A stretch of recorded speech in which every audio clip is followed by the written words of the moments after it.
محمد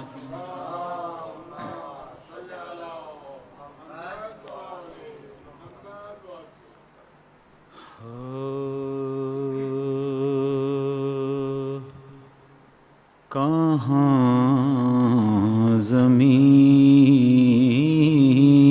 زمین کہاں آسمان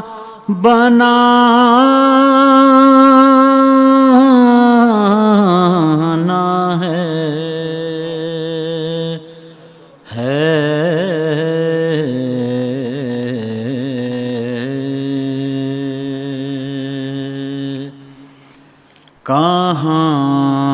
کہاں زمین کہاں آسمان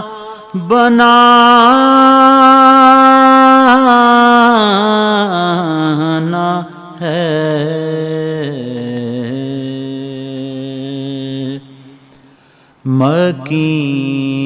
مکیں سے پوچھو کہ کیسا مکان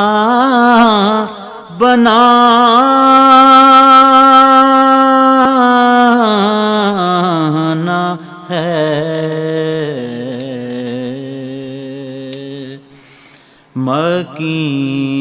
مکیں سے پوچھو کہ کیسا مکان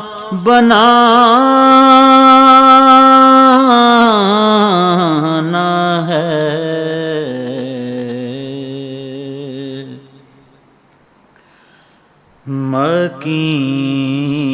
مکیں سے پوچھو کہ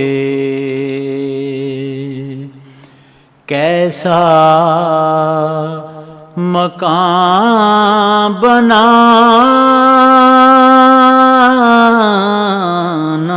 ہے اے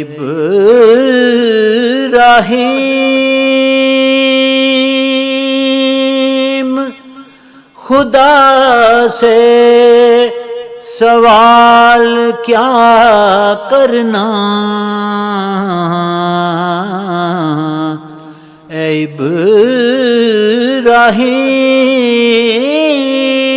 ابراہیم خدا سے سوال کیا کرنا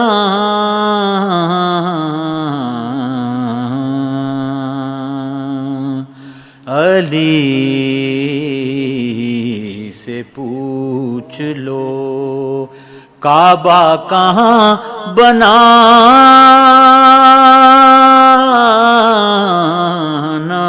ہے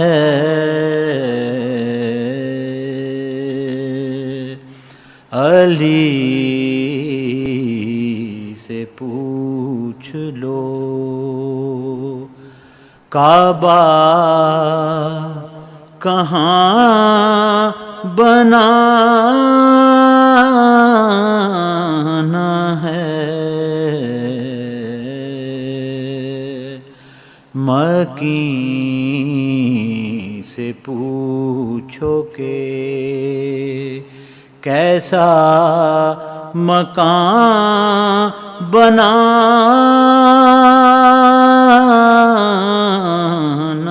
ہے صلوات.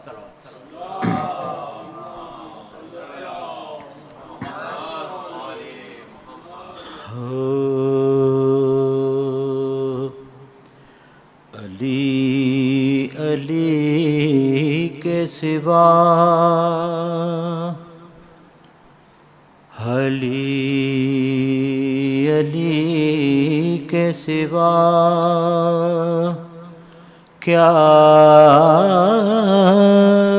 میری حیات میں ہے. علی علی کے سوا کیا میری حیات میں ہے. نماز عشق علی میرے واجبات میں ہے. پل صراط سے کیسے نہ وہ سبک گزرے. پل صراط سے کیسے نہ وہ سبک گزرے. شعور ناد علی جس کی بات بات میں ہے. شعور ناد علی جس کی بات بات میں ہے. حسین آئے تو بھی دیے جلانے لگی. حسین آئے تو بھی دیے جلانے لگی. ہوا چراغ بجھانا تیری صفات میں ہے. ہوا چراغ بجھانا تیری صفات میں ہے. فدق کی اصل پہ جو شخص ڈالتا ہے نقاب. فدق کی اصل پہ جو شخص ڈالتا ہے نقاب. شریک جرم فدا کی وہ واردات میں ہے. علی علی کے سوا کیا میری حیات میں ہے. یہ کون کہتا ہے دنیا سے خالی ہاتھ گیا. یہ کون کہتا ہے دنیا سے خالی ہاتھ گیا. دیکھو دامن شبیر میرے ہاتھ، یہ دیکھو دامن شبیر میرے ہاتھ میں ہے، خدا بنا لیے پیدا کئی رسول کیے، خدا بنا لیے پیدا کئی رسول کیے، حسین لاؤ اگر کوئی کائنات میں ہے، صحیفے چار ہیں چاروں نے یک زبان کہا، صحیفے چار ہیں چاروں نے یک زبان کہا، علی سفیر خدا ساری کائنات میں ہے، علی سفیر خدا ساری کائنات میں ہے، اگر رسول کی رحلت کا دن ہے 12 وفات، اگر رسول کی رحلت کا دن ہے 12 وفات، تو لفظ جشن لکھا تو نے کیوں وفات میں ہے، نمازیوں کا لہو جو بہائے مسجد میں، یزید شمر کی وہ شخص باقیات میں ہے، علی علی کے سوا کیا میری حیات میں ہے، نماز عشق علی میرے واجبات میں ہے، صلوات پڑھے گا۔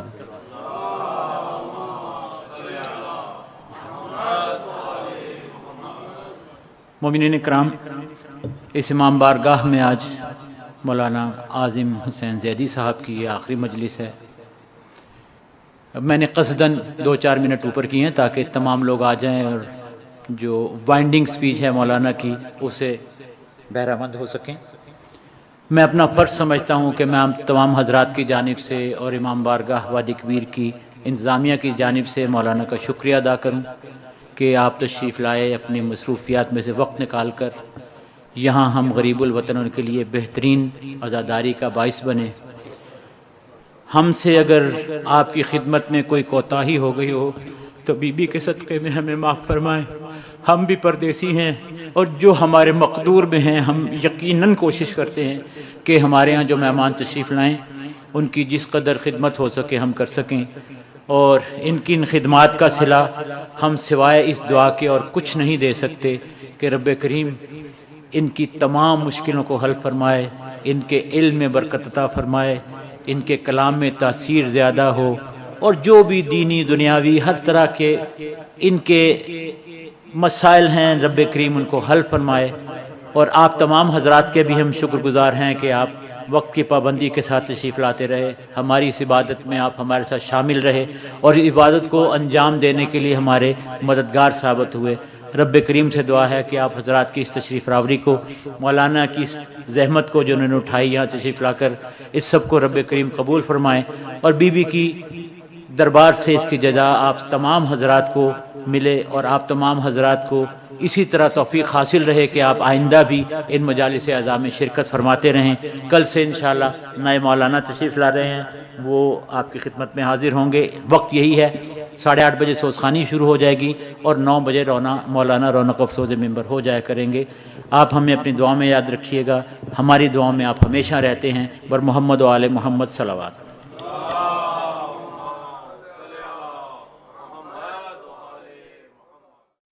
لا حول ولا قوة الا باللہ العلی العظیم۔ حسبنا اللہ نعم الوکیل، نعم المولا و نعم النصیر۔ اعوذ باللہ من الشیطان اللعین الرجیم، بسم اللہ الرحمن الرحیم۔ الحمد للہ رب العالمین، والعاقبۃ للمتقین، والجنۃ للموحدین والنار للملحدین، والصلاة والسلام علی اشرف الانبیاء والمرسلین، سیدنا و شفیعنا و نبینا ابی القاسم محمد، اللہم صلی علی محمد وعلی محمد وآلہ الطیبین الطاہرین المعصومین، ولعنۃ اللہ علی اعدائہم اجمعین، من یومنا ھذا الی یوم الدین۔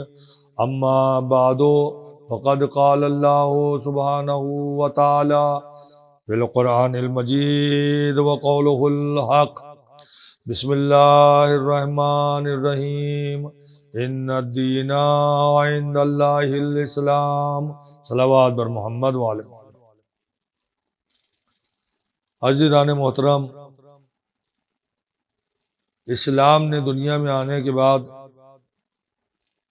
سب سے پہلے مسلمان کو یہ درس دیا کہ یہ دنیا کی جو زندگی ہے یہ اصلی زندگی نہیں ہے۔ یہ دنیا میں جو تم نے گھر بنایا ہے یہ تمہارا گھر مستقل ٹھکانہ نہیں ہے، نہ یہ مستقل گھر ہے نہ یہاں مستقل ٹھکانہ ہے، یہ عارضی گھر ہے اور عارضی قیام ہے۔ یہاں مستقل ٹھکانہ اور مستقل گھر دو ہی ہیں جو اسلام نے مسلمانوں کو بتائے۔ مستقل گھر یا جنت میں ہے یا مستقل گھر دوزخ میں ہے۔ یہ دنیا میں ہم نے چاہے کتنا ہی بڑا گھر بنایا ہو اور اچھا گھر بنایا ہو، یہ مستقل نہ ٹھکانہ ہے، نہ مستقل قیام گاہ ہے، نہ مستقل گھر ہے۔ مستقل قیام گاہ، مستقل گھر، ہمیشہ ہمیشہ رہنے والا گھر یا جنت میں ہے یا دوزخ میں ہے۔ اور اسلام نے ہر مسلمان کو اور دنیا کے ہر فرد کو یہ بتانے کی کوشش کی ہے کہ جنت میں اگر تمہارا گھر بن گیا تو وہاں پر تمام قسم کے عیش و آرام موجود ہیں۔ جنت میں گھر اگر بن گیا تو عالیشان گھر ہوگا، جنت میں گھر میں باغ بھی ہوگا، نہریں بھی ہوں گی، حوریں بھی ہیں، غلمان بھی ہیں، ہر وہ پاک و پاکیزہ چیز تم کو مل جائے گی جس کا تم تصور کرو گے۔ آرام ہے، چین ہے، سکون ہے، کوثر ہے، سلسبیل ہے، سب کچھ جنت کے اندر ہے۔ اس کے برخلاف دوزخ میں آگ کے بھڑکتے ہوئے شعلے ہیں، پیاس لگے گی تو مائن حمیم ہے، قرآن مجید کا بیان ہے، اتنا کھولتا ہوا پانی کہ اگر لبوں کو ٹچ ہو جائے تو لب پھولنا شروع ہو جائے، پیپ ملا ہوا کھانا، آگ کے گرز، انسانوں کے ساتھ جہاں پتھروں کو بھی جلایا گیا تاکہ آگ میں اور شدت پیدا ہو سکے، تو مستقل ٹھکانہ یا دوزخ یا مستقل ٹھکانہ جنت، مستقل رہنے والا گھر یا دوزخ میں ہے یا مستقل ٹھکانہ رہنے کی جگہ جو ہے وہ جنت میں ہے۔ دنیا کا آج تک کوئی آدمی مجھے ایسا نہیں ملا جو یہ کہے اپنی زبان سے کہ مجھے جنت نہیں چاہیے، دوزخ چاہیے، مجھے جنت میں گھر نہیں چاہیے، دوزخ کا گھر پسند ہے مجھے، آج تک کوئی نہیں ملا۔ مسلمان بھی کہتا ہے مجھے جنت چاہیے، ہندو بھی کہتا ہے مجھے نرک نہیں چاہیے، سورگ چاہیے، عیسائی بھی کہتے ہیں ہمیں جنت چاہیے، یہودی بھی کہتے ہیں ہمیں جنت چاہیے۔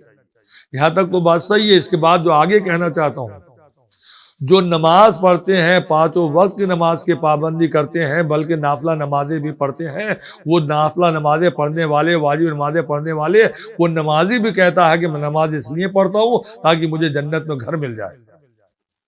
اور جو بے نمازی ہے کبھی نماز نہیں پڑھتا، کبھی نماز نہیں پڑھتا، عید کے دن کپڑے تو نئے پہن لیتا مگر عید کی نماز بھی نہیں پڑھتا، وہ بھی یہ کہتا ہے مجھے جنت چاہیے۔ ماہ رمضان اور رجب اور شعبان کے سنتی روزے اور ماہ رمضان کے واجب روزے رکھنے والا روزے دار بھی کہتا ہے مجھے کوثر کا جام چاہیے اور جنت چاہیے۔ اور جو کبھی روزے نہیں رکھتا وہ بھی کہتا ہے مجھے جنت ہی چاہیے، دوزخ نہیں چاہیے۔ واجب ہونے کے بعد حج کرنے والا بھی کہتا ہے مجھے، حاجی بھی کہتا ہے جنت چاہیے، اور جس نے واجب ہونے کے بعد لاکھوں کروڑوں روپیہ کمایا ہے اور اس کی تجوری میں موجود ہے، وہ واجب ہونے کے بعد بھی حج ادا نہیں کرتا ہے، وہ بھی کہتا ہے کہ مجھے جنت چاہیے، دوزخ نہیں چاہیے۔ ارے جناب، وہ نوجوان جس کے چہرے پر داڑھی کا نور موجود ہے وہ بھی کہتا ہے کہ مجھے جنت چاہیے، اور روزانہ داڑھی مونڈنے والا بھی کہتا ہے مجھے جنت چاہیے، دوزخ نہیں چاہیے۔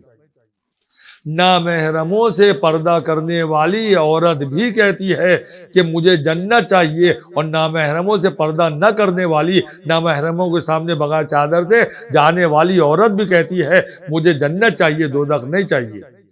تو ہماری سمجھ ہی میں نہیں آتا ہے کہ جنت آخر بنائی کس کے لیے گئی ہے؟ نمازیوں کے لیے بنائی گئی ہے یا بے نمازیوں کے لیے بنائی گئی ہے؟ روزہ رکھنے والوں کے لیے بنائی گئی ہے یا روزہ کھانے والوں کے لیے بنائی گئی ہے؟ خمس و زکوٰۃ ادا کرنے والوں کے لیے بنائی گئی ہے یا خمس و زکوٰۃ کھانے والوں کے لیے بنائی گئی ہے؟ داڑھی رکھنے والوں کے لیے بنائی گئی ہے یا داڑھی منڈوں کے لیے بنائی گئی ہے؟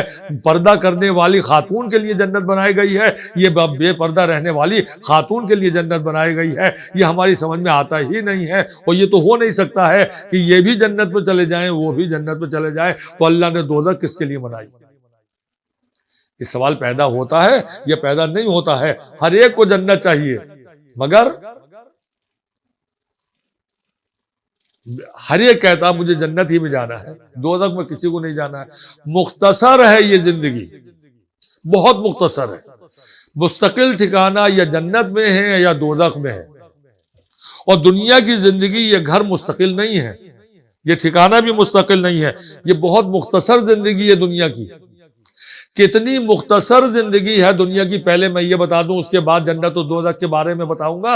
اتنی مختصر ہے، اتنی مختصر ہے، اللہ اس مختصر زندگی کو پاک و پاکیزہ دیکھنا چاہتا ہے، گناہوں سے آلودہ نہیں دیکھنا چاہتا۔ کتنی مختصر ہے یہ زندگی، اور اللہ اس مختصر زندگی کو کتنا پاکیزہ دیکھنا چاہتا ہے، اسے ایک مثال سے میں آپ کو واضح کرنا چاہتا ہوں۔ آپ نماز پڑھتے ہیں، مسجد میں جا کے بھی نماز پڑھتے ہیں یا گھر میں فرادہ نماز پڑھتے ہیں، جہاں کہیں بھی نماز پڑھتے ہو، نماز کا اصول یہ ہے کہ نماز پڑھنے سے پہلے اذان کہی جاتی ہے، اذان کے بعد اقامت کہی جاتی ہے، اقامت کے بعد بلا فاصلہ نماز پڑھی جاتی ہے۔ اذان و اقامت اور نماز کے درمیان میں بہت مختصر فاصلہ ہے۔ زیادہ سے زیادہ آپ جو مستحب دعا ہے دعا پڑھ لیجئے، یا اللہ سے اگر کوئی دعا طلب کرنا ہے تو دعا مانگ لیجئے۔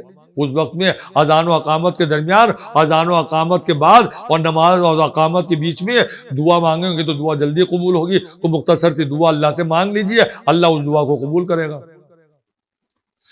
لیکن اذان و اقامت پڑھنے کے بعد اور نماز شروع کرنے سے پہلے اگر آپ کسی دنیاوی کاموں میں لگ جائیں، کوئی آپ سے ملنے کے لیے آ گیا، آپ اس سے گفتگو کرنے لگے، کوئی مسئلہ حل کرنے لگے، کوئی کاروبار کی گفتگو کرنے لگے، اذان و اقامت تو کہہ چکے تھے، کوئی گھر مہمان آ گیا اس میں لگ گئے، اب 10-5 منٹ کا 15 منٹ کا وقت گزر گیا، اب آپ کو یاد آیا کہ نماز تو ابھی پڑھی نہیں ہے، اذان و اقامت کہہ لی تھی، تو کیا وہ اذان و اقامت جو کہہ چکے تھے وہ کافی ہے؟ اب بغیر کسی اذان و اقامت کی نماز شروع کر دیں؟ شریعت کہتی ہے نہیں، تاخیر ہو گئی، فاصلہ زیادہ ہو گیا، لہذا اذان و اقامت وہ گئی، اب نماز پڑھنے کے لیے دوبارہ اذان کہو، دوبارہ اقامت کہو، اس لیے کہ اذان و اقامت کہنے کے بعد اور نماز شروع کرنے کے بیچ میں فاصلہ زیادہ نہیں ہونا چاہیے، بہت مختصر فاصلہ ہے۔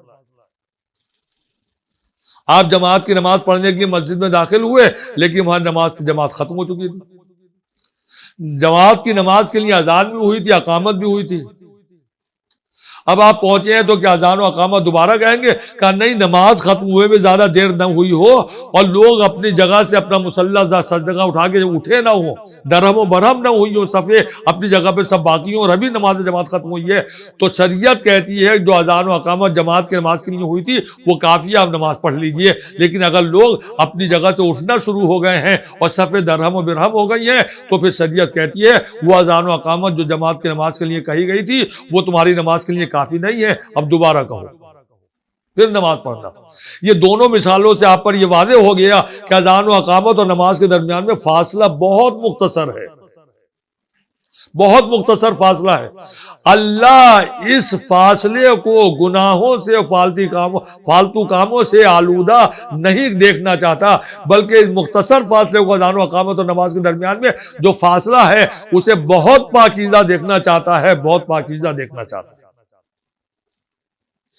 میرے دوستوں، میرے بھائیوں اور میری بہنوں، میرے نوجوانوں، یہ مختصر فاصلہ جو میں نے آپ کو بتایا، جس پہ میں زور دے رہا ہوں آپ کو توجہ حاصل کرنے کے لیے، اذان و اقامت اور نماز کے درمیان میں فاصلہ بہت مختصر ہے مگر بہت پاکیزہ فاصلہ ہے، گناہوں سے آلودہ اللہ نہیں دیکھنا چاہتا، اسے پاکیزہ دیکھنا چاہتا ہے۔ کہیں اسی مختصر فاصلے کا نام تو زندگی نہیں ہے؟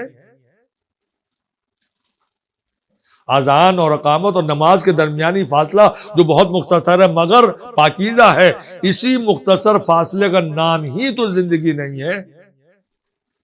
اور اگر نہیں ہے تو مجھے بتاؤ، آپ کے گھر جب کوئی بچہ پیدا ہوتا ہے تو غسل مولود کے بعد سب سے پہلا کام آپ کے گھروں میں کیا ہوتا ہے؟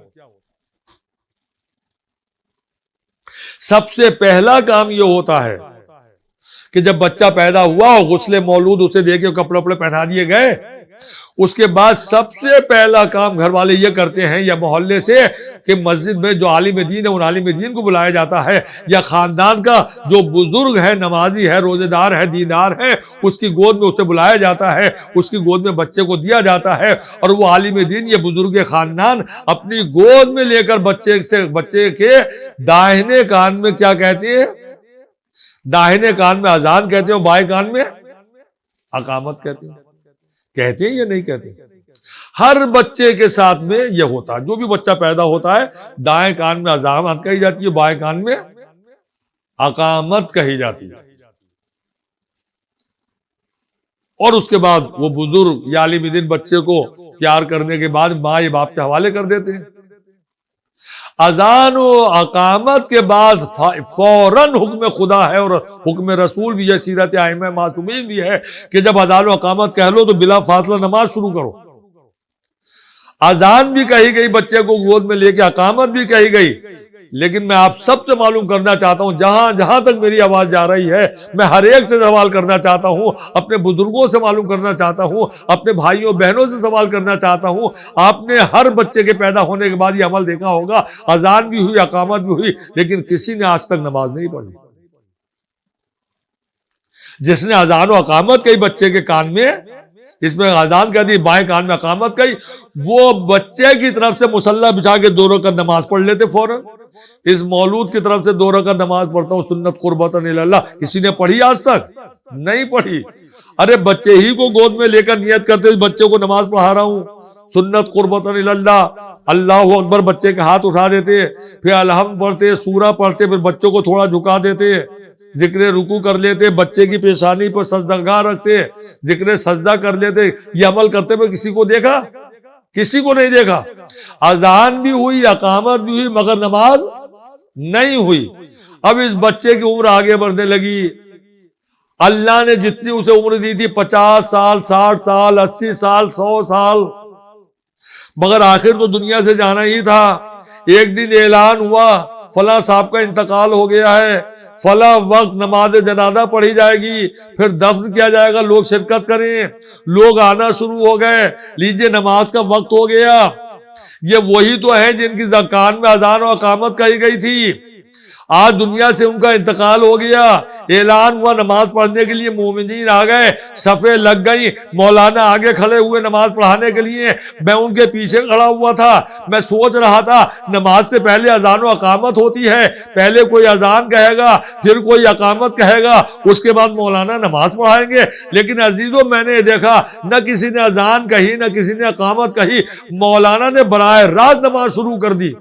نماز ختم ہوئی، آخری تکبیر ختم ہوئی، میں نے مولانا کا دامن پکڑ لیا. میں نے کہا مولانا یہ کون سی نماز تھی؟ حکم خدا تو یہ ہے کہ نماز سے پہلے اذان کہی جائے، نماز سے پہلے اقامت کہی جائے، اس کے بعد نماز پڑھی جائے. آپ نے یہ کون سی نماز پڑھا دی؟ نہ اذان ہوئی، نہ اقامت ہوئی، آپ نے بلا فاصلہ نماز شروع کر دی.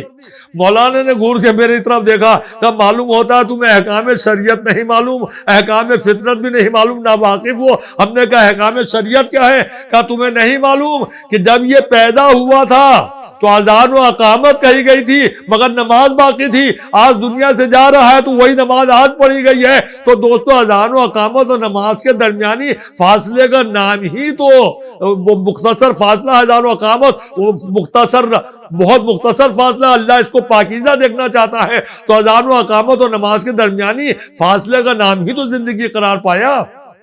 اللہ اس فاصلے کو پاکیزہ دیکھنا چاہتا ہے، گناہوں سے آلودہ نہیں دیکھنا چاہتا. اذان جب پیدا ہوئے اذان و اقامت کہی گئی. اب دنیا سے جا رہے ہو تو نماز تو باقی تھی اس دن کی، وہ نماز آج پڑھ دی گئی، تو درمیانی فاصلے کا نام ہی تو زندگی ہوا. یہ بہت مختصر فاصلہ ہے. اللہ اسے پاکیزہ دیکھنا چاہتا ہے، گناہوں سے آلودہ نہیں دیکھنا چاہتا. اور جب مختصر فاصلے کو تم پاک و پاکیزہ رکھو گے تو اللہ اس کے صلہ میں تم کو جنت دے دے گا. ہر شخص جنت جانا چاہتا ہے. جیسا کہ میں نے تمہید میں کہا، مسلمان بھی کہتا ہے میں جنت میں جاؤں گا، شیعہ بھی کہتی ہیں ہم جنت میں جائیں گے، سنی بھی کہتی ہیں ہم جنت میں جائیں گے، عیسائی بھی کہتی ہیں جنت میں جائیں گے، ہندو بھی کہتی ہیں ہمیں نرک نہیں چاہیے، سورگ چاہیے، یہودی کو بھی جنت چاہیے، نمازی بھی جنت جانا چاہتا ہے، بے نمازی بھی جنت جانا چاہتا ہے. ہر ایک کو جنت چاہیے یا نہیں چاہیے؟ مگر جتنے جنت کی تمنا کرنے والے لوگ ہیں ان سب سے میں یہ سوال کرنا چاہتا ہوں، جنت تو چاہیے مگر مرنے کے بارے میں آپ کا کیا خیال ہے؟ تو مرنے کے لیے کوئی تیار نہیں، مرنے کے لیے کوئی تیار نہیں ہے. جنت سب کو چاہیے، بوڑھے کو بھی جنت چاہیے، جوان کو بھی جنت چاہیے، بچے کو بھی جنت چاہیے، مردوں کو بھی جنت چاہیے، عورتوں کو بھی جنت چاہیے، نمازیوں کو بھی جنت چاہیے، روزے دار کو بھی جنت چاہیے. جنت ہر ایک کو چاہیے مگر مرنے کے لیے کوئی تیار نہیں. جنت ہر ایک کو چاہیے، مرنا کسی کو نہیں ہے. جبکہ جنت کا اصول یہ ہے کہ جنت میں کوئی جا ہی نہیں سکتا جب تک کہ پہلے اسے موت نہ آ جائے. صرف ایک جناب آدم کے بارے میں ملتا ہے کہ بغیر موت کے وہ جنت میں چلے گئے تھے، مگر اللہ نے اپنے اصول کو نہیں توڑا بلکہ جناب آدم سے کہا آپ چلے جائیے جنت سے، اور اس کے بعد پھر جب آپ کی موت ہو جائے گی، انتقال ہو جائے گا، تب جنت میں آئیے گا. تو جب جناب آدم کا انتقال ہو گیا تو مستقل طور پر رہنے کے لیے جنت میں دوبارہ گئے. تو اللہ نے بتایا کہ جب تک کوئی مرے گا نہیں اسے جنت ملے گی نہیں. تو جنت کی اگر سچی تمنا دل میں ہے تو مرنے کی تمنا بھی دل میں ہونی چاہیے. مگر یہ عجیب و غریب بات ہے کہ مرنے کی تمنا کسی کے دل میں نہیں ہے. مرنے کی تمنا اگر ہوگی تو جنت بھی ملے گی. جنت سب کو چاہیے مگر مرنا کسی کو نہیں ہے. مستقل ٹھکانہ جنت ہے، مگر جنت اگر حاصل کرنا ہے تو آپ کو بہت کئی منزلوں کا انتظام کرنا ہوگا.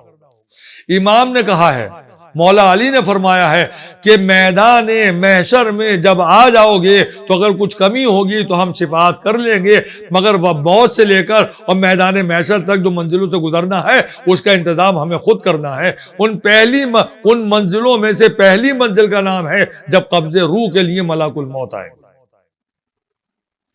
قبض روح بہت تکلیف دہ منزل ہے۔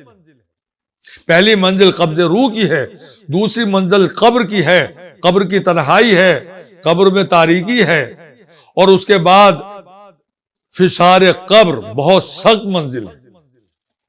فشار قبر کے بعد برزخ کا راستہ ہے جو بہت طویل ہے، اس کے بعد میدان محشر ہے، میدان محشر میں حساب و کتاب کے بعد پل صراط ہے، پل صراط سے گزر گئے تو جنت میں پہنچ جاؤ گے، اور پل صراط سے نہ گزر سکے تو دوزخ ہی میں رہ جاؤ گے۔ تو پہلی منزل ہے جنت میں جانے کی قبض روح کی۔ مولا منبر پر ہیں، اصحاب کا مجمع سامنے ہے۔ مولا نے قبض روح کے لیے اپنے اصحاب کو بتایا ناقابل برداشت تکلیف ہوگی، بہت تکلیف ہوگی۔ لوگ رونے لگے، مولا کتنی تکلیف ہوگی؟ کہا مثال دے کے سمجھاؤں گا اور تم سمجھ لو گے۔ ایک ریشمی کپڑے کو خاردار درخت پر ڈال کر کھینچ لو، جو حال کپڑے کا ہوگا وہی حال جسم کا ہوگا، اس لیے کہ روئے سے روح نکلتی ہے، ناقابل برداشت تکلیف ہوگی۔ جب مولا نے قبض روح کی تکلیف کے سلسلے میں لوگوں کو بتایا تو اصحاب رونے لگے، گریا کی آوازیں بلند ہونے لگی، آنکھوں سے آنسو جاری ہو گئے۔ تو مولا نے کیا کیوں رو رہے ہو؟ کہا مولا اتنی تکلیف ہم برداشت کیسے کریں گے؟ تو آپ کے مولا نے، آپ کے آقا نے کہا ارے تمہیں اس کی فکر کرنے کی ضرورت نہیں ہے، اس لیے تمہارے دل میں تو ہماری محبت ہے، ہماری محبت اگر دل میں ہے تو قبض روح تو ہوگی، تکلیف بھی ہوگی، مگر اس کا احساس تم کو نہیں ہوگا۔ لیجئے پہلی بات معلوم ہوئی کہ قبض روح میں بہت تکلیف ہوگی، لیکن جن کے دلوں میں مولائے کائنات کی محبت ہے انہیں قبض روح کی تکلیف کا پتہ ہی نہ چلے گا۔ اس طرح سے روح نکل جائے گی جیسے پھول سے خوشبو نکل جاتی ہے۔ تو پہلی چیز قبض روح میں دشواری ہے، بہت تکلیف ہے، مگر محبت علی کی وجہ سے تکلیف سے ہم بچ جائیں گے۔ اور دوسری بات معلوم ہوئی حضور رحمت للعالمین کی حیات طیبہ میں ایک نوجوان تھا، اس کا آخری وقت تھا، ڈاکٹر اور حکیم حیران تھے کہ اس کو کئی گھنٹے پہلے مر جانا چاہیے تھا، مگر روح نہیں نکل رہی تھی، وہ تڑپ رہا تھا۔ دعا کر رہے تھے سب لوگ کہ اس کے مرنا آسان ہو جائے، یہ تڑپ رہا ہے بیچارہ، بچ تو سکتا نہیں، جلدی سے قبض روح ہو جائے تاکہ اس کی تکلیف کم ہو جائے، مگر وہ تڑپ رہا تھا، روح نہیں نکل رہی تھی۔ تو کسی نے کہا جاؤ نبی کے پاس چلے جاؤ، نبی اس کے سرانے آ جائیں گے تو اس کے قبض روح میں آسانی ہو جائے گی۔ معلوم یہ ہوا، دوسری بات معلوم ہوئی اگر کوئی معصوم مرنے والے کے سرانے آ جائے تو قبض روح کی تکلیف کم ہو جاتی ہے۔ نبی کو بلایا گیا، نبی سرانے آگے بیٹھے مگر اس کی تکلیف میں کوئی کمی نہیں ہوئی۔ تو نبی نے مرنے والے نوجوان سے کہا تم اپنی زبان سے کلمہ طیبہ کی تلاوت کرو تاکہ قبض روح میں آسانی ہو جائے۔ لیجئے تیسری بات معلوم ہوئی، نبی رحمت نے کہا کہ مرنے والا اگر اپنی زبان سے کلمہ طیبہ کی تلاوت کر لے تو اس کا مرنا آسان ہو جائے گا، قبض روح میں دشواری ختم ہو جائے گی اور قبض روح میں آسانی ہو جائے گی۔ لیکن اگر توفیق الہی سلب ہو چکی ہے کسی بھی گناہ کی وجہ سے تو رحمت للعالمین بھی کہے تو وہ اپنی زبان سے کلمے کی تلاوت نہیں کر سکتا۔ اس نے کوئی ایسا گناہ کیا تھا کہ رحمت للعالمین کہہ رہے ہیں کہ کلمے کی تلاوت کرو تاکہ قبض روح میں آسانی ہو جائے، مگر اس کی زبان میں لکنت پیدا ہو گئی، وہ کلمے کی تلاوت نہ کر سکا۔ جب وہ کلمے کی تلاوت نہ کر سکا تو نبی رحمت سمجھ گئے کہ شاید اس سے کوئی بڑا گناہ سرزد ہوا ہے جس کی وجہ سے توفیق الہی سلب ہو چکی ہے۔ تو انہوں نے پاس بیٹھے ہوئے ایک آدمی سے پوچھا بتاؤ کیا اس کی ماں زندہ ہے؟ کہا ہاں حضور، جو آپ کے قریب سامنے بیٹھی ہوئی ہے اور رو رہی ہے یہی اس کی ماں ہے۔ تو نبی نے اسے قریب بلایا اور قریب بلا کے کہا سچ کہنا، کیا تو اپنے بیٹے سے راضی نہیں ہے؟ اس نے کہا حضور بے شک میں اپنے بیٹے سے راضی نہیں ہوں، اس لیے کہ اس نے مجھے بڑی تکلیفیں دی ہیں، میرا دل دکھایا، میں اس سے دل کی گہرائیوں سے راضی نہیں ہوں۔ تو نبی نے کہا اسی وجہ سے قبض روح میں دشواری ہو رہی ہے، تو راضی ہو جا، اپنے بیٹے سے راضی ہو جا، اپنے بیٹے کے لیے دعا کر تاکہ مرنا آسان ہو جائے۔ اس نے کہا حضور میں کیسے راضی ہو جاؤں، اس نے مجھے بڑی تکلیفیں دی ہیں، بڑی اذیتیں دی ہیں، میری اطاعت نہیں کی ہے بلکہ حکم دولی کی ہے، مجھے تکلیف پہنچائی ہے، میں کیسے راضی ہو سکتی ہوں؟ تو نبی نے اس کے دل کی گہرائیوں میں چھپی ہوئی محبت کو ابھار دیا۔ کہا کیا یہ وہ بچہ نہیں ہے جسے تو نے بڑی تکلیفوں کے ساتھ پالا تھا؟ کیا یہ وہ بچہ نہیں ہے جسے تو نے اپنے ہاتھوں سے لوریاں دی تھی؟ کیا یہ وہ بچہ نہیں ہے جسے تو نے اپنے ہاتھوں سے کھانا کھلایا تھا؟ کیا یہ وہ بچہ نہیں ہے جسے تو نے اپنے ہاتھوں سے پانی پلایا تھا؟ کیا یہ وہ بچہ نہیں ہے جسے تو نے خود اپنے ہاتھوں سے دودھ پلایا تھا؟ کہتے یہ وہ بچہ نہیں ہے جسے تو نے اپنے ہاتھوں سے نہلایا تھا، دھلایا تھا؟ کیا یہ وہی بچہ نہیں ہے جس کے لیے تو نے ہزاروں مرتبہ بارگاہ الہی میں ہاتھ اٹھا کر اس کی صحت و سلامتی اور طول عمر کے لیے دعائیں کی تھی؟ نبی نے ایک ایک بات کو یاد دلانا شروع کیا۔ جیسے جیسے نبی اس کی باتوں کو گناتے رہے، یاد دلاتے رہے، ویسے ویسے اس کی محبت جو تھی جاگتی رہی، اور جب نبی خاموش ہوئے تو اس کی محبت بیدار ہو چکی تھی۔ اس نے تڑپ کے کہا اے اللہ کے نبی گواہ رہنا، میں اپنے بیٹے سے راضی ہو گئی، اللہ اس کے مرنے کو آسان کر دے۔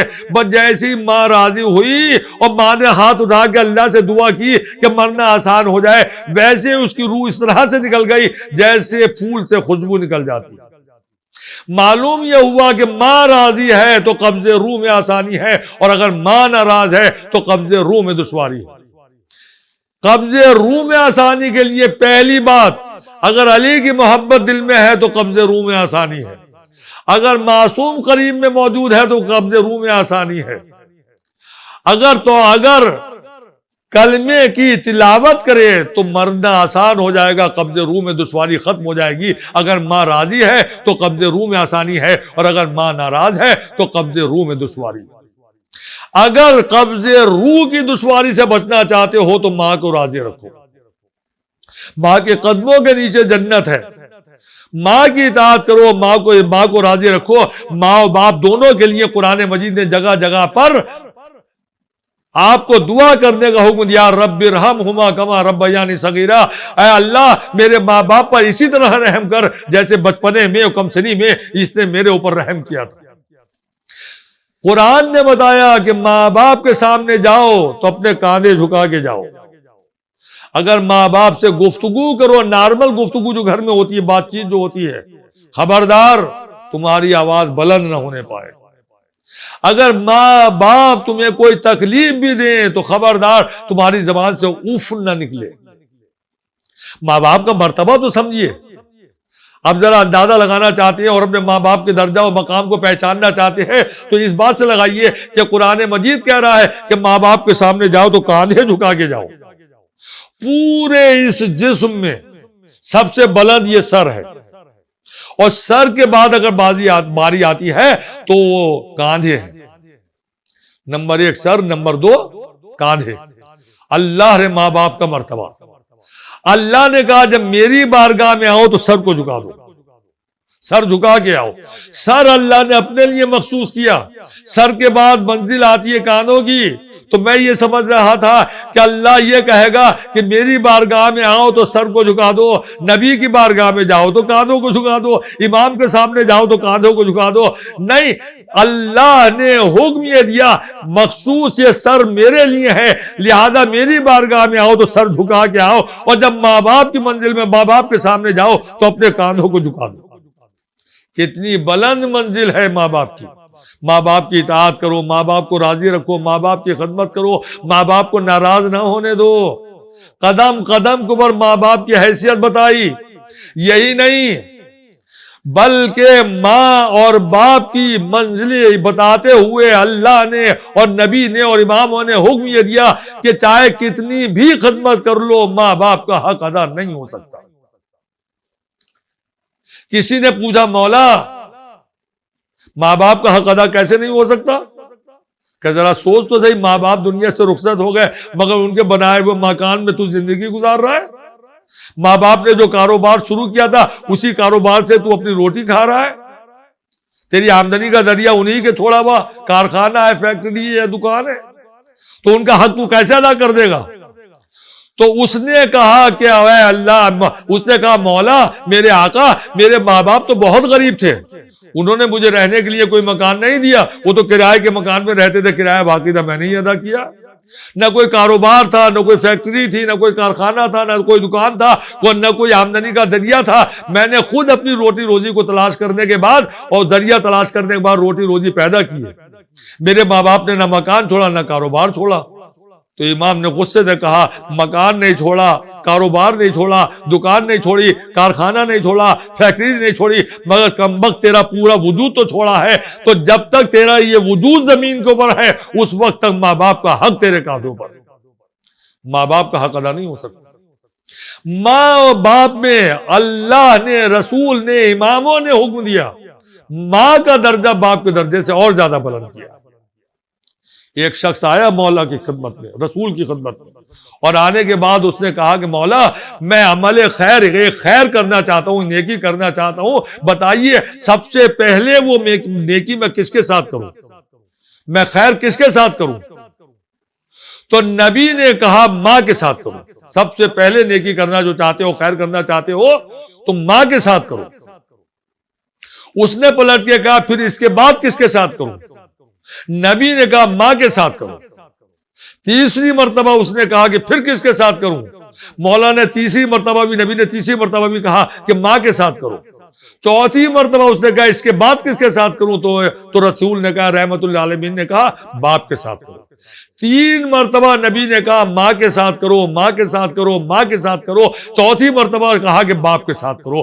ماں اور باپ کا مرتبہ اتنا بلند کیا کہ نبی نے کہا ماں باپ کے ساتھ جیسا تم سلوک کرو گے، جب تک تمہاری اولاد تمہارے ساتھ ویسا ہی سلوک نہ کر لے اس وقت تک موت نہیں آئے۔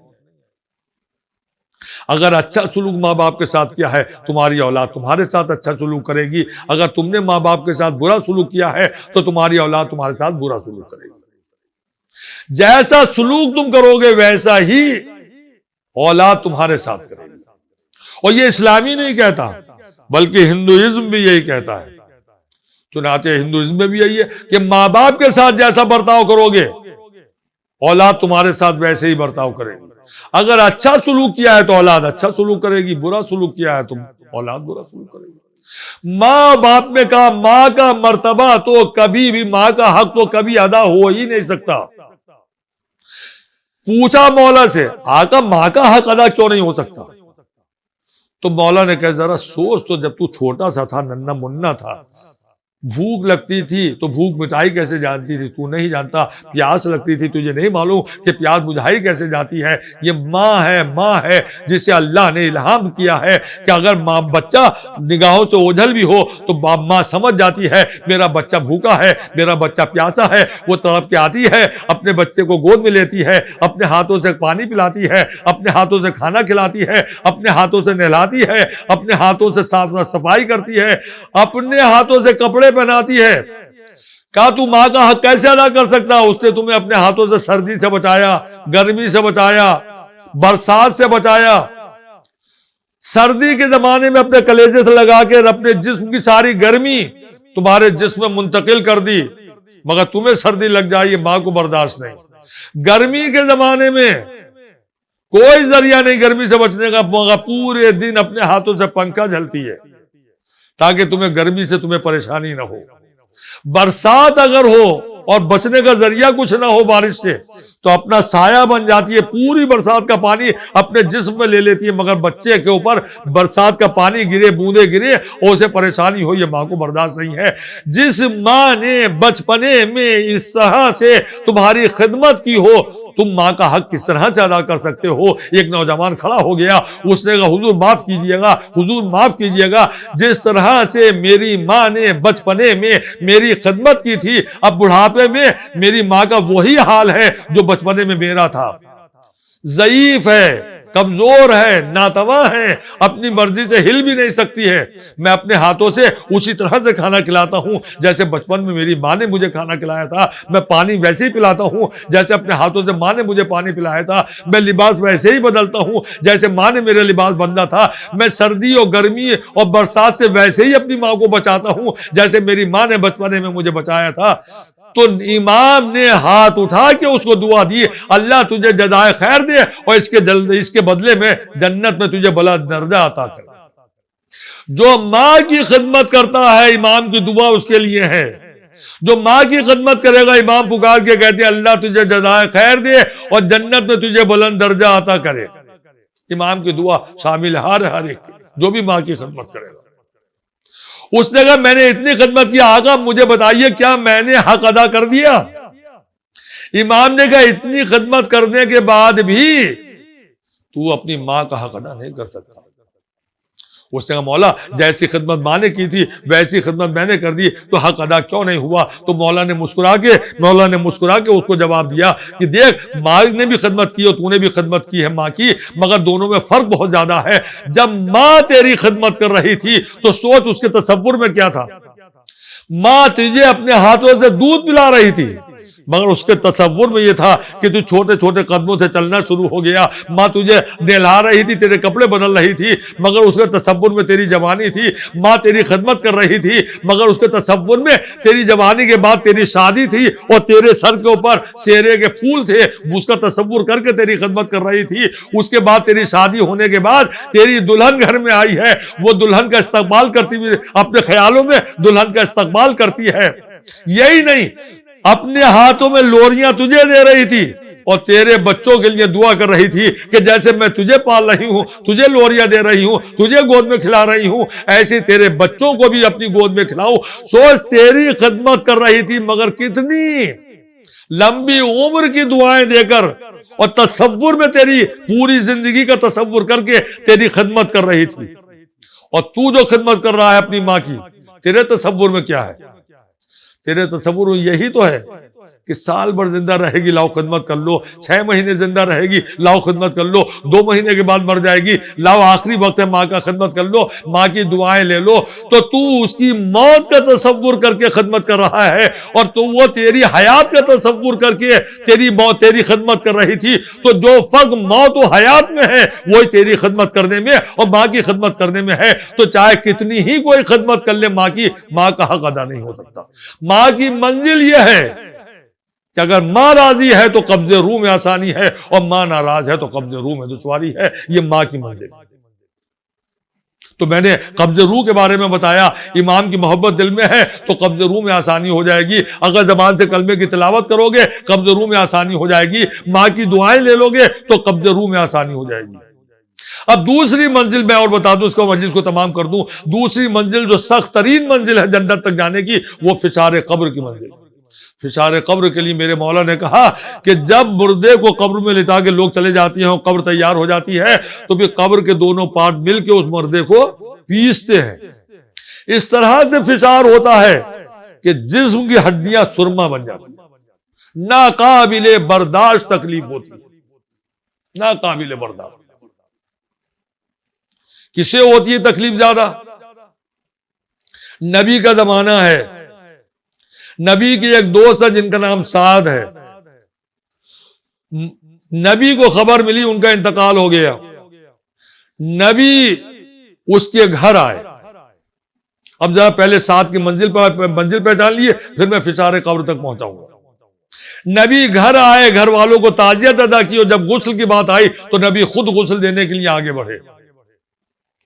نبی نے اپنے ہاتھوں سے کفن پہنایا، نبی نے خود کھڑے ہو کے نماز جنازہ پڑھی۔ سوچو کتنی بلند منزل پر فائز ہے جناب سعد، جسے نبی نے غسل دیا ہو، نبی نے کفن پہنایا ہو، نماز جنازہ نبی نے پڑھی ہو، تو سوچو اس کی منزل پہچانو۔ نہیں ابھی منزل نہیں پہچانی، اگر اس کا مقام نہیں پہچانا تو آگے بڑھیے۔ جب جنازہ اٹھا اور تشریح جنازے کی منزل آئی تو نبی جنازے کے پیچھے پیچھے چلے، مگر کس طرح سے چلے؟ اپنے پنجوں کے بل چل رہے تھے، ایڑیاں زمین پر نہیں رکھ رہے تھے۔ کسی صحابی نے یہ دیکھ لیا، کہا حضور جگہ تو کافی ہے، پنجوں کے بل تب چلا جاتا ہے جب جگہ نہیں ہوتی ہے تو آدمی پنجوں کے بل ایڑیاں اٹھا لیتا ہے، مگر اس نے کہا حضور جگہ تو کافی ہے، آپ پنجوں کے بل کیوں چل رہے ہیں؟ تو نبی نے اس صحابی کو دیکھ کے کہا جو میں دیکھ رہا ہوں وہ تم نہیں دیکھ رہے ہو۔ اس نے کہا آقا آپ کیا دیکھ رہے ہیں؟ تو نبی نے فرمایا اللہ نے سعد کی تشییع جنازہ میں شرکت کرنے کے لیے 70,000 ملائکہ بھیجا۔ آپ نے محسوس کیا سعد کی منزل؟ نبی نے غسل دیا، کفن پہنایا، نماز جنازہ پڑھی، اللہ نے 70,000 فرشتے تشییع جنازہ میں شرکت کے لیے بھیجے۔ قبر تیار ہے، ساتھ کو لٹایا گیا، قبر تیار ہو گئی، نبی بیٹھے ہوئے دعا کر رہے ہیں، اس کی ماں رو رہی تھی، جناب سعد کی ماں رو رہی تھی کھڑے ہو کے۔ کوئی صحابی قریب گیا، اس نے کہا رو کیوں رہی ہو، تمہارا بیٹا تو سیدھا جنت میں چلا گیا۔ کہا تمہیں کیسے معلوم میرا بچہ جنت میں چلا گیا؟ تو اس نے کہا ابھی ابھی نبی نے مجھ سے کہا ہے کہ تشییع جنازے میں شرکت کرنے کے لیے 70,000 ملائکہ اللہ نے بھیجے ہیں، تو جس کی تشییع جنازہ میں 70,000 ملائکہ آئے ہو تو سیدھا جنت میں جائے گا ہی۔ ماں خوش ہو گئی، 35 آن کے کھڑی ہوئی قبر کے، کیونکہ سرحانے نبی بیٹھے ہوئے تھے، اس نے قبر پہ ہاتھ رکھے کہا میرے لال تمہیں جنت میں جانا مبارک ہو۔ نبی نے سنا اور ایک مرتبہ طلب کے کہا تم سعد کی ماں ہو تو جاؤ جا کے دعا کرو، تمہیں اس وقت مبارکباد دینے کا وقت نہیں ہے، بلکہ سعد کے لیے دعا کرو، اس لیے کہ سب۔ تو اس نے کہا دعا کاہے کی کروں؟ کہا اس لیے کہ سعد فشار قبر میں مبتلا ہے، بہت سخت منزل ہے تمہارے بیٹے کے لیے، فشار قبر ہو رہا ہے، جاؤ جانے کے بعد اپنے بیٹے کے حق میں دعا کرو، اس لیے کہ ماں کی دعا بیٹے کے حق میں قبول ہوتی ہے۔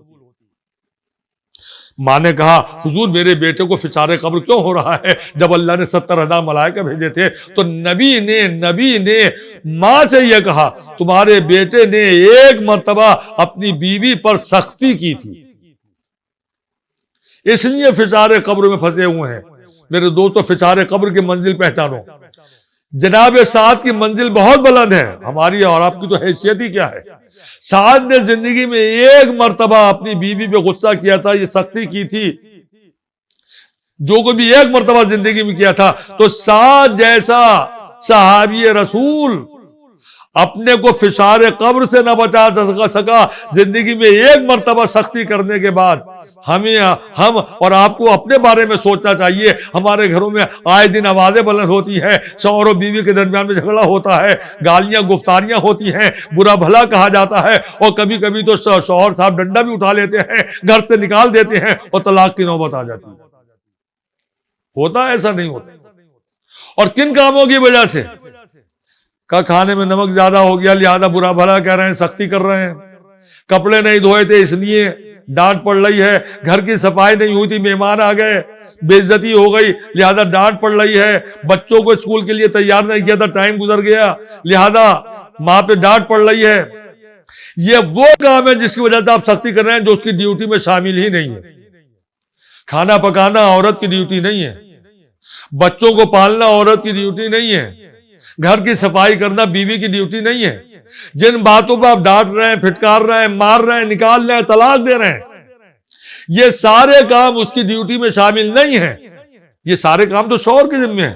اس لیے جیسے ہی نکاح ہوا اس کا نان و نفقہ آپ کے ذمہ آ گیا۔ نان و نفقہ میں کچا آٹا نہیں ہے کہ روٹیاں پکائیں، بلکہ نان و نفقہ میں پکا ہوا کھانا ہے۔ گھر کی صفائی کرنا اس کی ڈیوٹی نہیں ہے، یہ آپ کی ڈیوٹی ہے۔ کوئی نوکر رکھے، نوکرانی رکھے، وہ گھر کی صفائی کرے، کپڑے دھوئے۔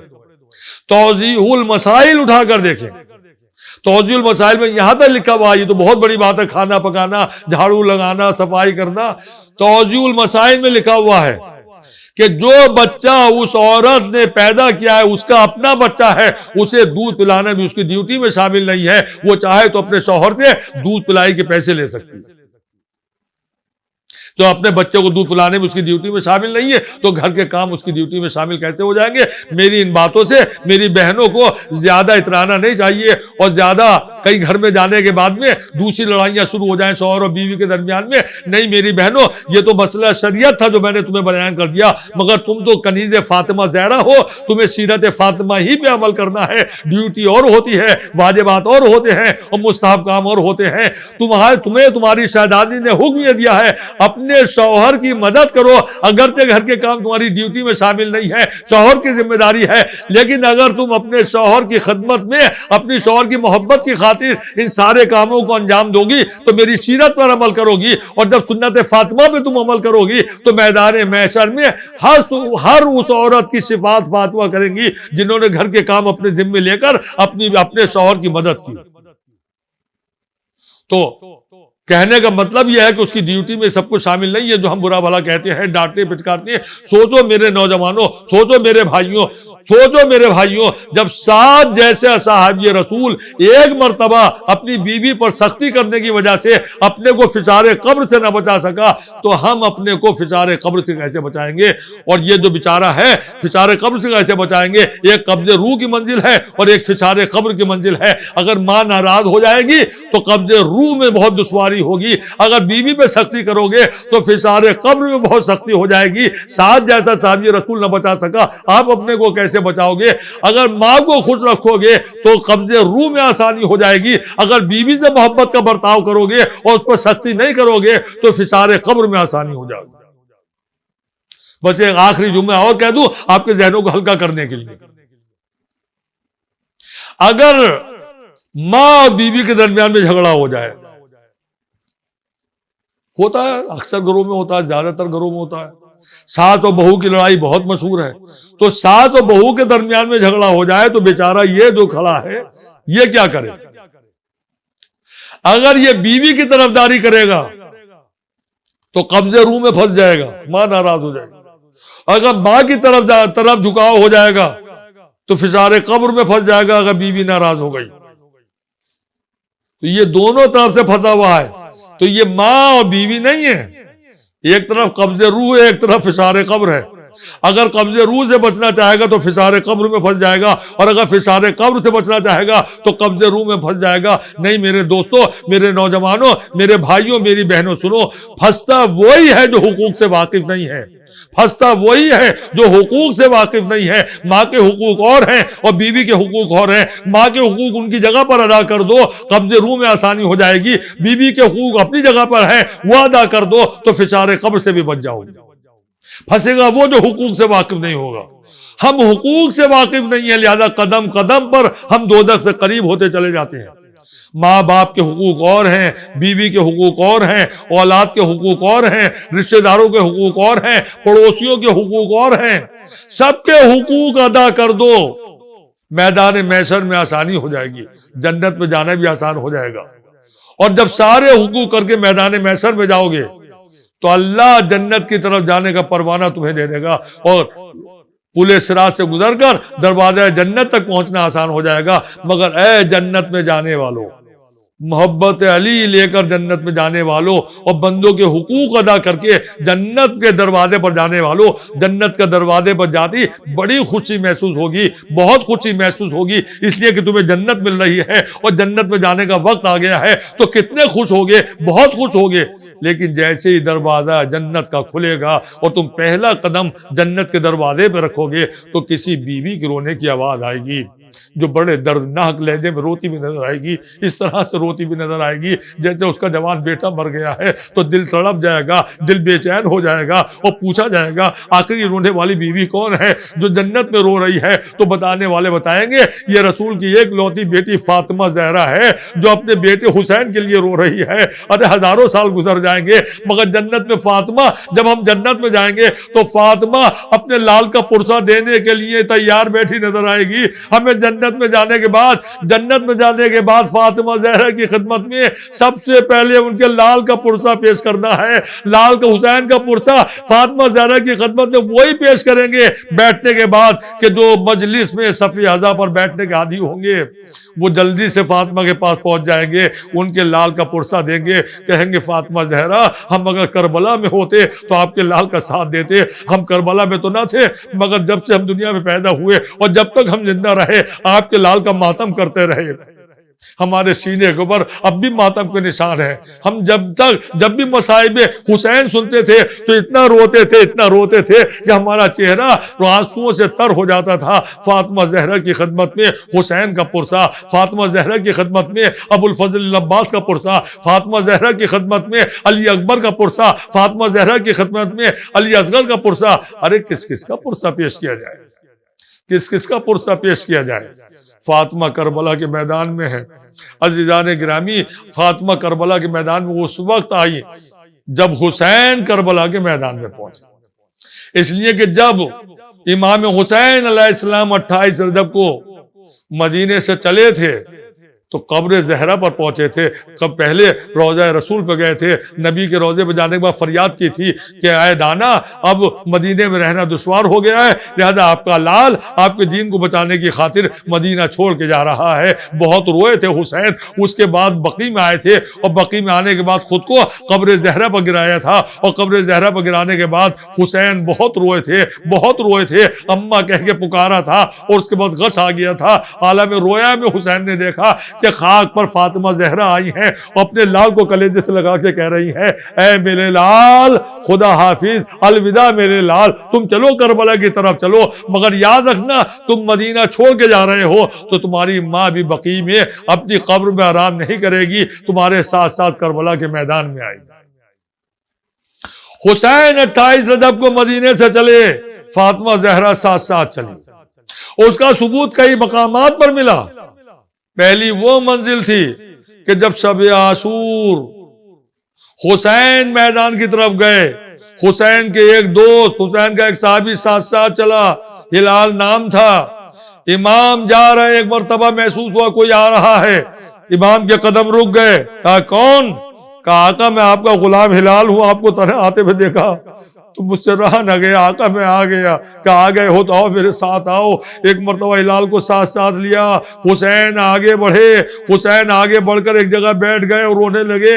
ہلال نے پوچھا مولا یہاں کیوں رو رہے ہو؟ کہا اے ہلال یہ وہ جگہ ہے کہ جہاں میرا کلی الجوان علی اکبر زخموں سے چور ہو کر گرے گا. ارے یہی تو وہ جگہ ہے کہ جہاں بیٹھ کر میں علی اکبر کے کلیجے سے نیزے کا پھل نکالوں گا. حسین اٹھے, ایک دوسری جگہ جا کے رونے لگے. کہا آقا یہاں کیا ہوگا؟ کہا میرے لال قاسم کا جنازہ ہوگا, اس کے جسم کے ٹکڑے ہوں گے, میں اپنی ابا میں اس کے جسم کے ٹکڑوں کو جمع کر کے خیمے کی طرف لے کر جاؤں گا. ہائے یہی وہ جگہ ہے جہاں میرے بھتیجے قاسم کے جسم پر گھوڑے دوڑائے جائیں گے اور اس کی لاش پامال سم اسما ہو جائے گی. امام اٹھے, نہر کی طرف آگے بڑھے, فرات کے کنارے جا کے رونے لگے.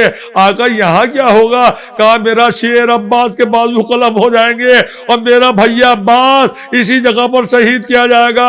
ایک بلندی پر پہنچے, رونے لگے. پوچھا یہاں کیا ہوگا؟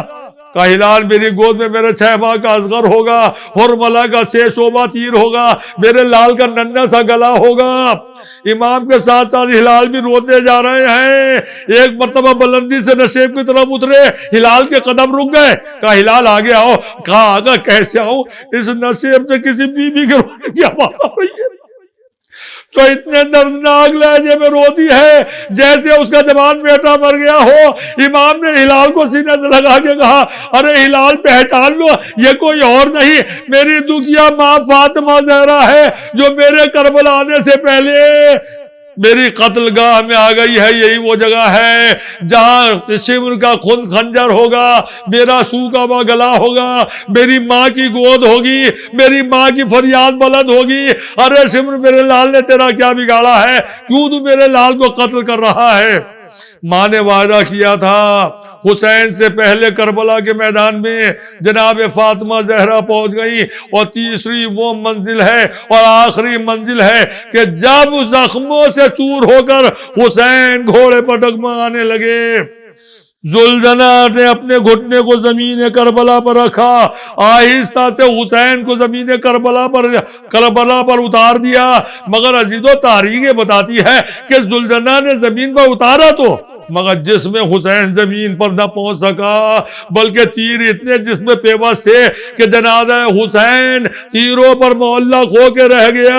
جب شمر ملون آیا اس نے اپنا گھٹنا حسین کی پشت پر رکھا تو تیر ادھر سے ادھر ہو گئے. حسین نے پیشانی زمین کربلا پر رکھی, آخری سجدے میں حسین کا سر ہے.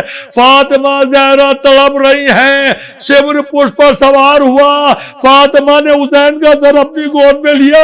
ارے شمر کا خون خنجر چلا, حسین کا گلا کٹا, سیدہ کی آوازیں بلند ہوئی, ہائے میرا لال حسین, ہائے میرا لال حسین، ارے بابا آؤ میرے لال کی مدد کرو، علی کہاں ہو؟ حسین کا گلا کٹ گیا، زمین کربلا کو زلزلہ آیا، آفتاب کو گہن لگا، آواز غیبی آنے لگی، الا قتل الحسین بکربلا والا ذبح الحسین بکربلا سیعلم الذین ظلموا ای منقلب ینقلبون الا لعنۃ اللہ علی القوم الظالمین رضا بقضائہ وتسلیما لامرہ الہی بحق زہرا، الہی بحق زہرا، الہی بحق زہرا، الہی 14 معصومین کا واسطہ ہماری اس مختصر سی ادا کو قبول فرما، پالنے والے ہمیں جو غریب ہیں ان کی غربت کو دور فرما، جو پریشان حال ہیں ان کی پریشانی کو دور فرما، ہمارے گھر کے مردوں کو سیرت مولا کائنات پر عمل کرنے کی توفیق عنایت فرما، ہماری بہنوں کو سیرت فاطمہ پر عمل کرنے کی توفیق عنایت فرما، امام کا ظہور جلد از جلد فرما، ہمیں ان کے اعوان و انصار میں شامل فرما۔ اور سجاد کی آنکھوں سے لہو بہتا رہا، پردہ ہاتھوں سے بنا دی تو بناتی کیسے، تیرا سن ہاتھوں میں منہ اپنا چھپاتی کیسے، کاش عباس یہاں ہوتا یہی کہتی رہی، اور سجاد کی آنکھوں سے لہو بہتا رہا، ہمیں دلوں کے ستم سہتی رہی، اور سجاد کی آنکھوں سے لہو بہتا رہا، بیبیاں ہمیں دلوں کے ستم سہتی رہی، اور سجاد کی آنکھوں سے لہو بہتا رہا، پردہ ہاتھوں سے بنا دی تو بناتی کیسے، تیرا سن ہاتھوں میں منہ اپنا چھپاتی کیسے، کاش عباس یہاں ہوتا یہی کہتی رہی، اور سجاد کی آنکھوں سے لہو بہتا رہا، ہمیں دلوں کے ستم سہتی رہی، اور سجاد کی آنکھوں سے لہو بہتا رہا، بیبیاں ہمیں دلوں کے ستم سہتی رہی، اور سجاد کی آنکھوں سے لہو بہتا رہا، جانے سالار سے کیا کہتی رہی سنتی رہی، اور سجاد کی آنکھوں سے لہو بہتا رہا، بیبیاں ہمیں دلوں کے ستم سہتی رہی، اور سجاد کی آنکھوں سے لہو بہتا رہا، پردہ ہاتھوں سے بنا دی تو بناتی کیسے، تیرا سن ہاتھوں میں منہ اپنا چھپاتی کیسے، کاش عباس یہاں ہوتا یہی کہتی رہی، اور سجاد کی آنکھوں سے لہو بہتا رہا، ہمیں دلوں کے ستم سہتی رہی، اور سجاد کی آنکھوں سے لہو بہتا رہا، بیبیاں ہمیں دلوں کے ستم سہتی رہی، اور سجاد کی آنکھوں سے لہو بہتا رہا، بیبیوں کے لیے آزار تھا، آزار کے بعد آئی جب شام کے دربار میں، بازار کے بعد دربار میں وہ دستی رہی کرتی رہی،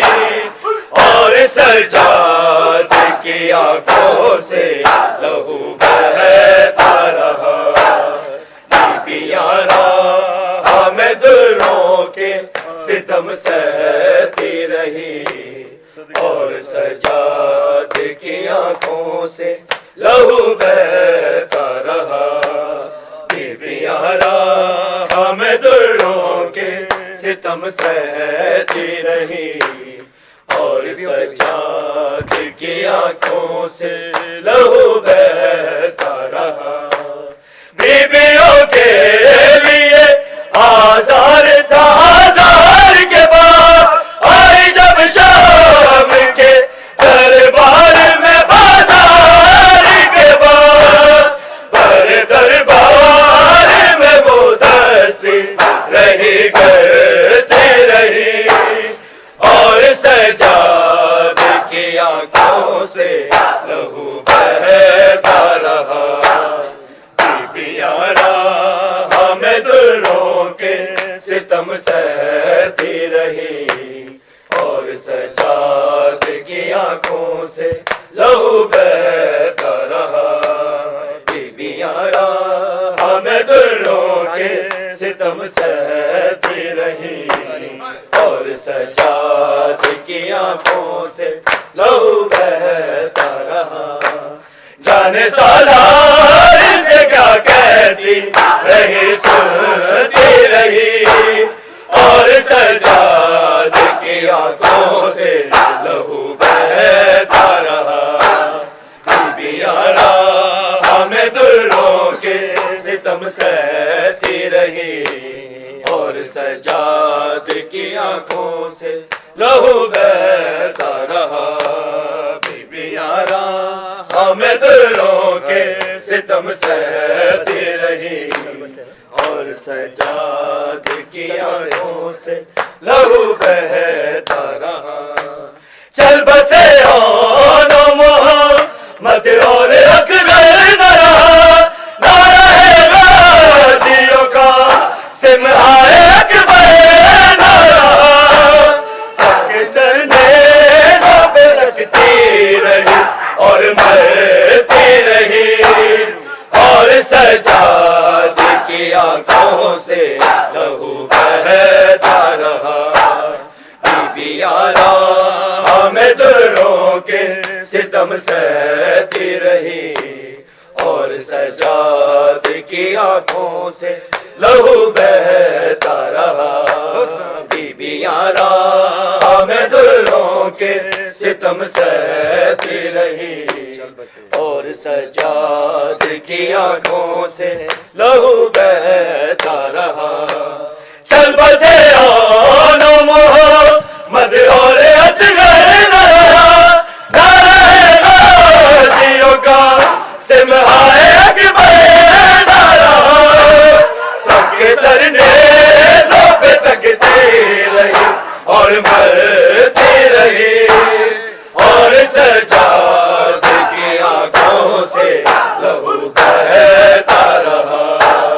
بیبیاں راہ میں دروں کے ستم سہتی رہی اور سجاد کی آنکھوں سے لہو بہتا رہا.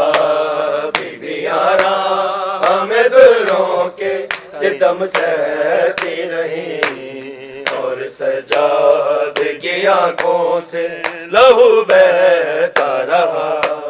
جانے سالار سے کیا کہتی رہی سنتی رہی اور سجاد کی آنکھوں سے لہو بہتا رہا. بیبیاں راہ میں دروں کے ستم سہتی رہی اور سجاد کی آنکھوں سے لہو بہتا رہا.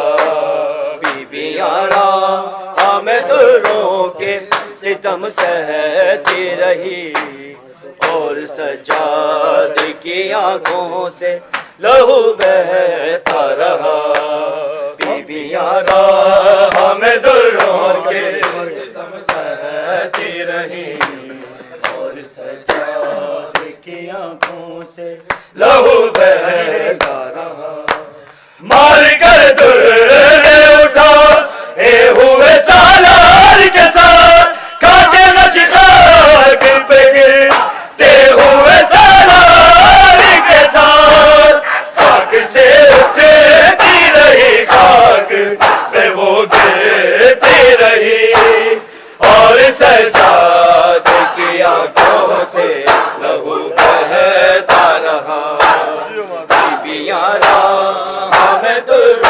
کے ستم سہتی رہی اور سجاد کی آنکھوں سے لہو بہتا رہا بی بی آرام دروں کے ستم سہتی رہی اور سجاد کی آنکھوں سے لہو بہتا رہا بیویوں کے لیے آزار تھا آزار کے بعد آئی جب شام کے دربار میں بازار کے بعد پر دربار میں وہ دستی رہی کرتی رہی اور سجاد کی آنکھوں سے لہو بہتا رہا بی بی آرام دروں کے ستم سہتی رہی اور سجاد کی آنکھوں سے لہو بہتا رہا جانے سالار سے کیا کہتی رہی سنتی رہی اور سجاد کی آنکھوں سے لہو بہتا رہا بی بی آرام دروں کے ستم سہتی رہی اور سجاد کی آنکھوں اے شام دا سفر سجاد لئیے مشکل اے شام دا سفر سجاد لئیے مشکل اے شام دا سفر سجاد لئیے مشکل اے شام دا سفر سجاد لئیے مشکل اے شام دا سفر سجاد لئیے مشکل اکبر بیرادہ قاتل اکبر بیرادہ قاتل عابدہ ہم سفر سجاد لئیے مشکل اے شام دا سفر سجاد لئیے مشکل اے شام دا سفر سجاد لئیے مشکل اے شام دا سفر سجاد لئیے مشکل اے شام دا سفر سجاد لئیے مشکل اس شام دے شہر وچ شبیر رل گئیاں دربار ویکھ ویر تیری موت بھل گئیاں بیمار مر نہ جاوے بیمار مر نہ جاوے زینب نو فکر سجاد لئیے مشکل اے شام دا سفر سجاد لئیے مشکل اے شام دا سفر سجاد لئیے مشکل ہو یار حاجتوں دا چپ چپ سجاد رہندا پوچھے حال کوئی روکے نہ شام دا لہندا جڑے ظلم ویکھے عابد جڑے ظلم ویکھے عابد دنیا نو کی خبر سجاد لئیے مشکل اے شام دا سفر سجاد لئیے مشکل اے شام دا سفر سجاد لئیے مشکل اے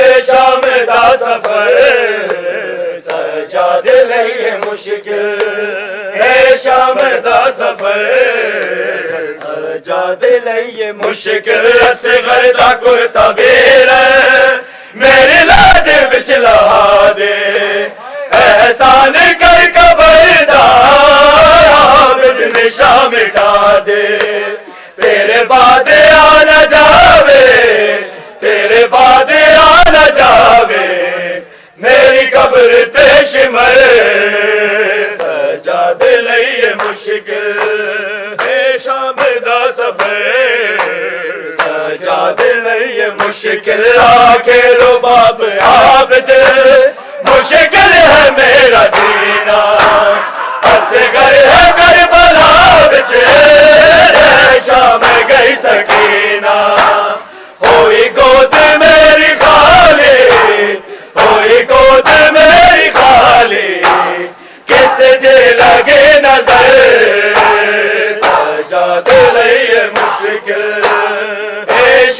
دا سفر سجاد لئیے مشکل اے شام دا سفر سجاد لئیے مشکل اے شام دا سفر سجاد لئیے مشکل اکبر بیراد قاتل اکبر بیراد قاتل آبیدہ ہم سفر سجاد لئیے مشکل اے شام دا سفر سجاد لئیے مشکل رونا ہے خون قیدی نہیں مرض کوئی پرانی اے شام کھا گئی سجاد دی جوانی ہو یا ضعیف یکدم ہو یا ضعیف یکدم بازار دا سر سجاد لئیے مشکل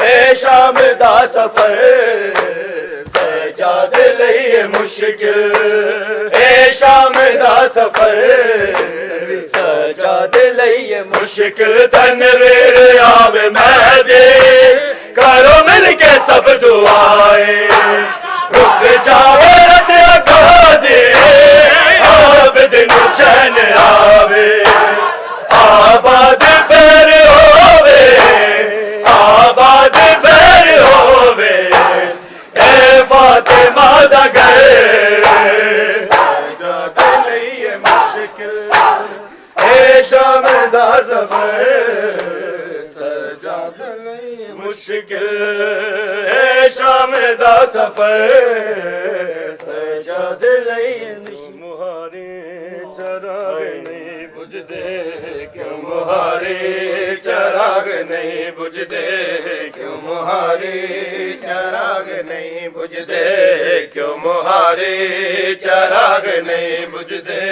کیوں مہاری چراغ نہیں بجھدے کیوں مہاری چراغ نہیں بجھدے کیوں مہاری چراغ نہیں بجھدے کیوں مہاری چراغ نہیں بجھدے کیوں مہاری چراغ نہیں بجھدے کیوں مہاری چراغ نہیں بجھدے اے تیری اکھیاں دیے قسم بچڑا تیری اکھیاں دیے قسم بچڑا تیری ماوا دیوال نہیں لکدے کیوں مہاری چراغ نہیں بجھدے کیوں مہاری چراغ نہیں بجھدے اکھیاں دیے قسم بچڑا تیری اکھیاں دیے قسم بچڑا تیری ماوا دیوال نہیں لکدے کیوں مہاری چراغ نہیں بجھدے کیوں مہاری چراغ نہیں بجھدے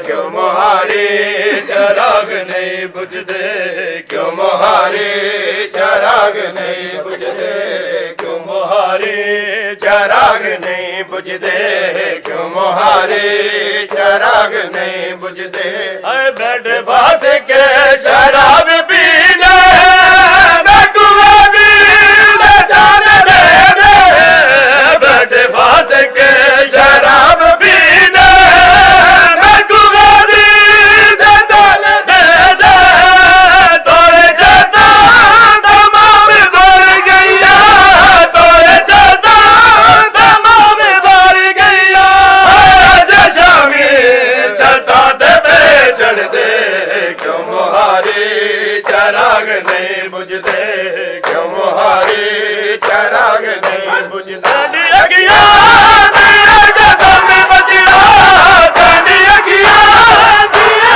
قسم بچڑا تیری ماوا دیوال نہیں لکدے کیوں مہاری چراغ نہیں بجھدے کیوں مہاری چراغ نہیں بجھدے کیوں مہاری چراغ نہیں بجھدے کیوں مہاری چراغ نہیں بجھدے کیوں مہاری چراغ نہیں بجھدے کیوں مہاری چراغ نہیں بجھدے اے بیٹھے پاس کے شراب پی لے میں کو عزیز جان دے دے بیٹھے پاس کے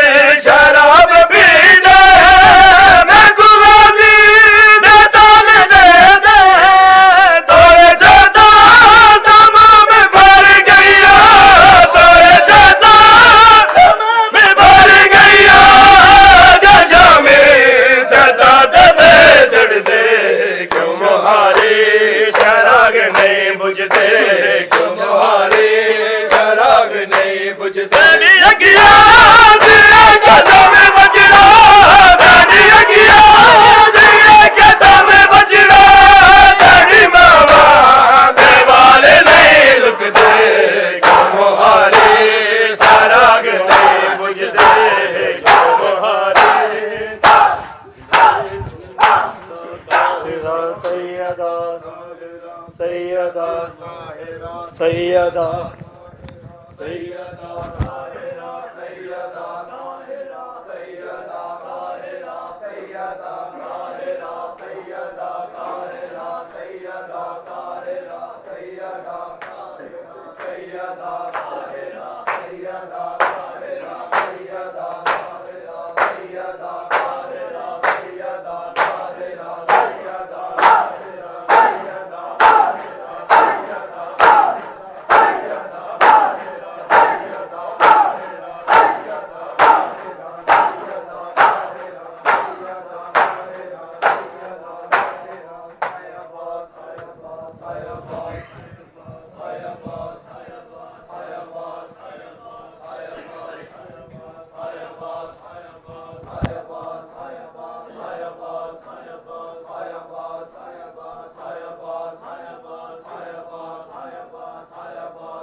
متوجہ زیارت السلام علیکہ یا ابا عبداللہ، السلام علیکہ یا ابن رسول اللہ، السلام علیکہ وعلی جدک و ابیک، السلام علیکہ وعلی امک و اخیک، السلام علیکہ یا ابن فاطمۃ الزہراء سیدتی نساء العالمین، السلام علیکم ورحمۃ اللہ وبرکاتہ، السلام علیکہ یا غریب الغرباء، السلام علیکہ یا معین الضعفاء والفقراء، السلام علیکہ یا انیس النفوس ایہا المدفون بارض طوس، یا سلطان العرب والعجم، یا علی ابن موسیٰ الرضا الراضی بالقدر والقضاء، سیدی رزقنا اللہ فی الدنیا زیارتکم وفی الآخرۃ شفاعتکم، السلام علیکم ورحمۃ اللہ وبرکاتہ، الصلاۃ والسلام علیکہ یا صاحب العصر والامر والزمان، السلام علیکہ یا شریک القرآن، السلام علیکہ یا خلیفۃ الرحمن، السلام علیکہ یا امام الانس والجان، الامان الامان الامان من فتن الزمان، عجل اللہ تعالی فرجک وسہل اللہ تعالی مخرجک وظہورک وجعلنا من انصارک واعوانک والمستشہدین بین یدیک تحت لوائک، الصلاۃ والسلام علیکم جمیعا ورحمۃ اللہ وبرکاتہ۔ بسم اللہ الرحمن الرحیم، اللہم کل ولیک الحجت ابن الحسن صلواتک علیہ وعلی آبائہ فی ہذہ الساعہ وفی کل ساعہ ولیا وحافظا وقائدا وناصرا ودلیلا وعینا حتی تسکنہ ارضک طوعا وتمتعہ فیہا طویلا برحمتک یا ارحم الراحمین۔ بر محمد والے محمد صلوات۔